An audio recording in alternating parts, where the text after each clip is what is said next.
Conflicts are an essential part of our lives. We face conflicts in our daily life, with relationships, during work, with our loved ones, basically everywhere. And it's okay, it's important to know how to deal with them, but you don't need to be stressed about it too much.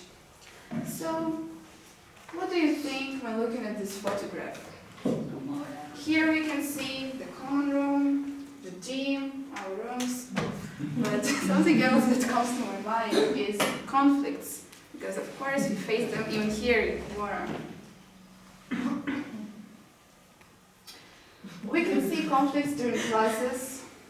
For instance, when Ian gives us a task to talk to our partner about a certain topic, to answer questions, and we start debating, or when we have a task where we need to test the patience of our friend.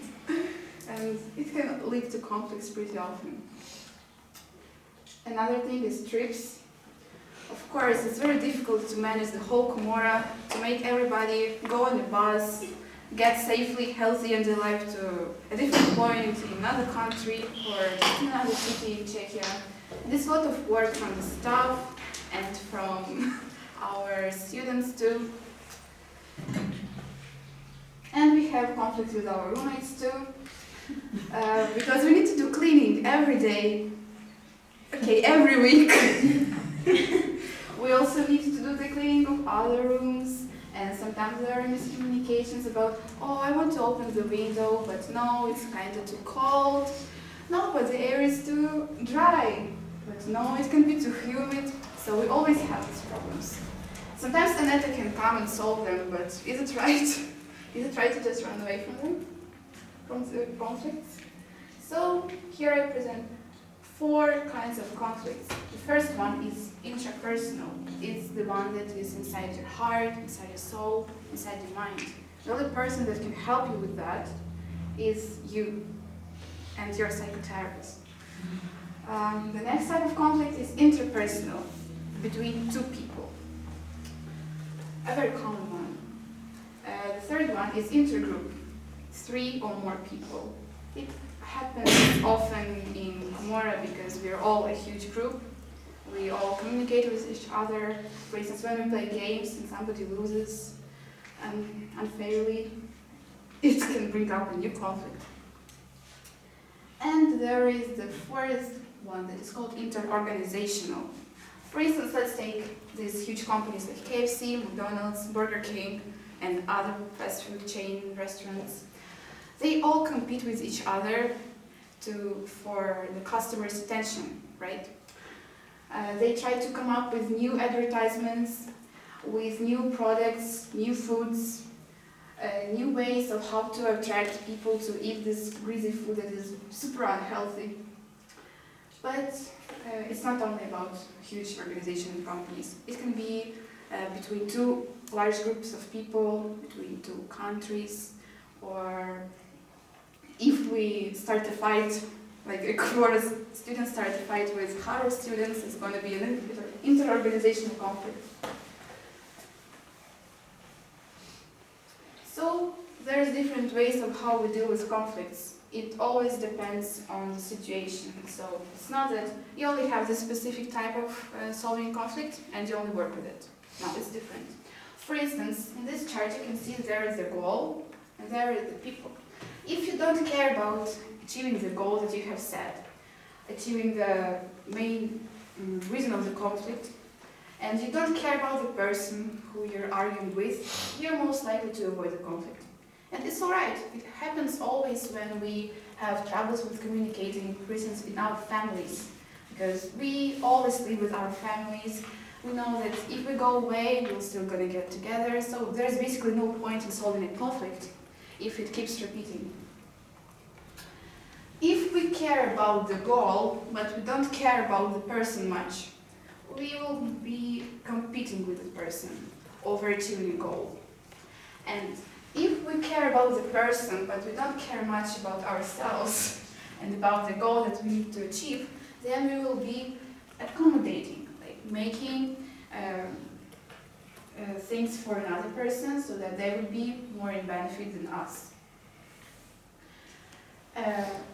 Great solution is compromising. It's when you care about yourself, about the reason why you started the conflict, and about the person that you're arguing with. But there is another good thing. It's called collaborating. It's when you don't give up anything. It's when you talk to another person and you find a common solution, which is beneficial to both of you. So you basically don't lose anything. And it's great, and it's very difficult to achieve this result. So let's remember our midterm break. Of course, we had to prepare everything by ourselves. For some people it was the first time being abroad, and we were looking for people to go abroad with, or the destination, the place where we would be, where we would want to go. For instance, a person wants to go to Spain because they've never been there, but they have to go to Greece because their friends want to go there. And so it's like compromising, finding solutions, and then the problems don't end because you need to find transportation, you need to find accommodation, you need to set the budget which will be affordable for all the people in your group. And still, there are more problems because then, okay, you're at a place, you traveled, you're together with your friends in a different country, in a different city, but you're trapped with them, you live with them for several days, and you can't escape the place because you're abroad, and you understand that you will going to go back home altogether. So you need to deal with that. You need to find solutions, how to support your friends, how to be with them, and how to respect yourself and them too. Now I'm going to share a conflict and a story about how to manage the situation in the wrong way. So imagine a small girl. When she was born, she was very angry. People would say that she was born like this, with her hands in this position, always mad at everybody. So she had problems with communicating with even her family. And so one day she was just having dinner with her family, with her mother and stepfather, and they were probably eating mashed potatoes with meatballs and a vegetable salad. Yeah, most likely. After that, they decided to eat some desserts and drink some tea, right? And at some point, they started talking about the future. So the girl thought that her future was very bleak. And they started talking about finance. And the girl said something to her stepfather that made him very angry. And eventually, the girl just threw her phone on the table and said, like, okay, just take it, take everything that you gave to me. So, what happened next? There are 4 possible solutions. First one, the girl was crying for the whole night after that. She threw her phone, went back to the room, and was crying for the whole night. Another solution is she came back to talk to her stepfather, which is a great thing. Next we have, she was kicked out of the house. Sounds terrible. Or she ran away from home by herself, on her own. The answer is she was kicked out of the house. Great, amazing. So, how do we manage this conflict? What do we do with that?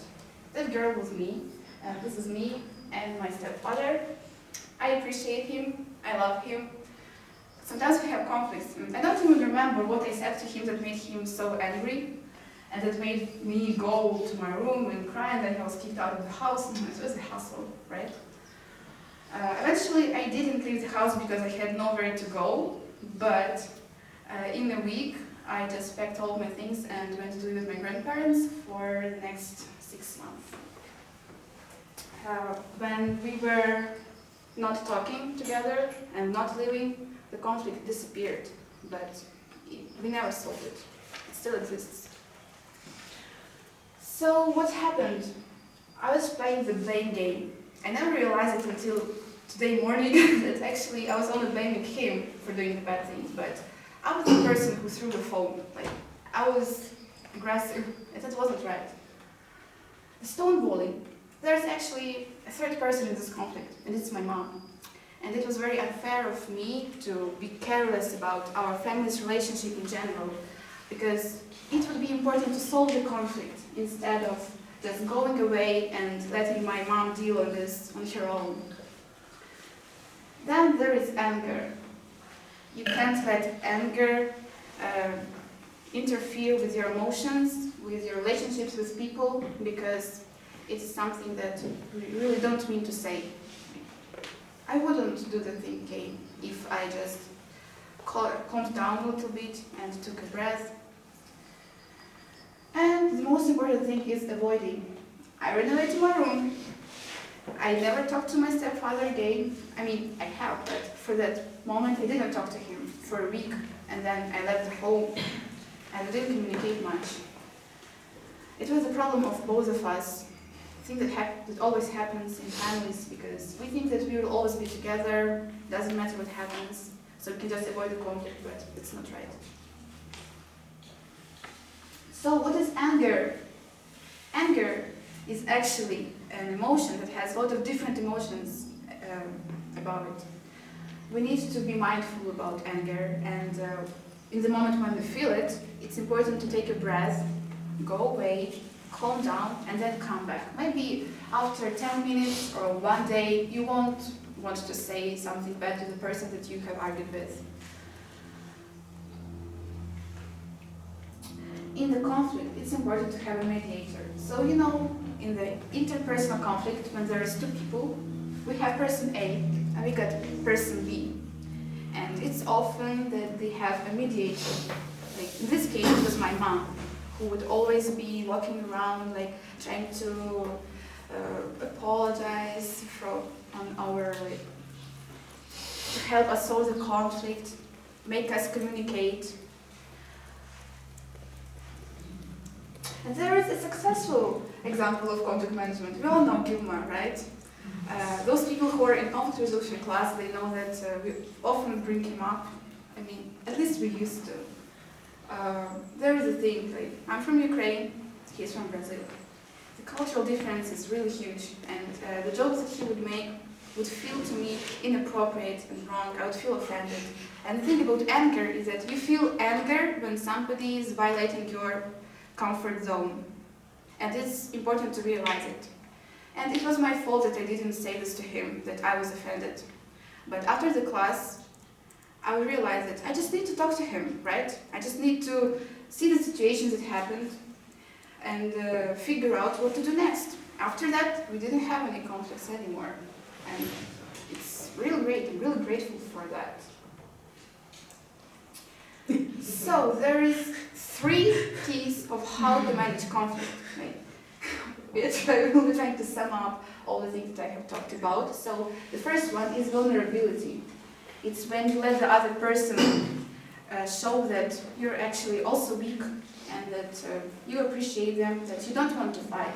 It's natural in our bodies, because we are animals, that we want to fight or we want to escape. So it's either avoiding or being too angry and persuasive.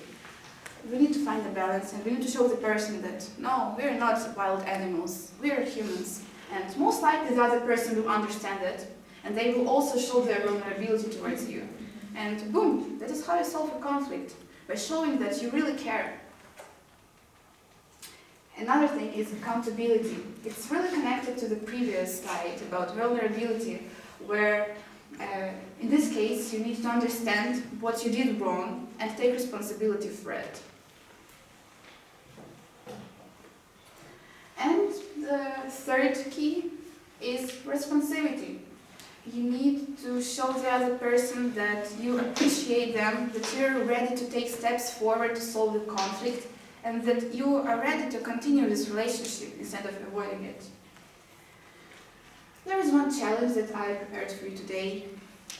When going back to your rooms after the class, think about a conflict that you recently had, about the situation that made you feel a little bit off, and try to remember and come to the person that you had a conflict with and show to them that you love them, that you appreciate them, because we need to distinguish the person from the conflict. The person can be great, they can be very kind and helpful, but if they do something wrong, you need to talk about it.